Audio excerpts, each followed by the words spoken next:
the 1990s when three storms actually converged to make up, come together what they call the perfect storm. That's what the weathermen were calling it. And it was a huge storm. And of course, if you remember the story, the Andrea Gale, a 70-foot sword fishing boat out of Gloucester, Massachusetts. Gloucester's just up the coast here. Sank 1,000 miles offshore in 100-foot seas. Now, even closer, 200, 300, 400 miles out, there were ships and sailboats in trouble in that storm.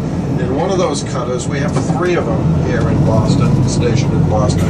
One of those cutters was sent out into the storm, waves over 60 feet high.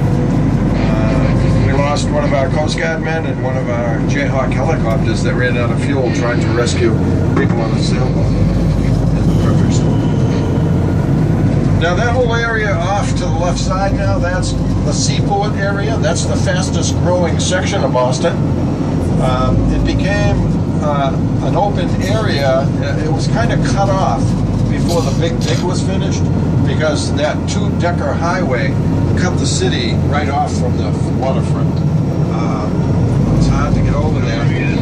And it was mostly just a fishing port and an industrial port. Now, we've got big buildings going up. We've got Vertex Pharmaceuticals. We've got the new federal courthouse.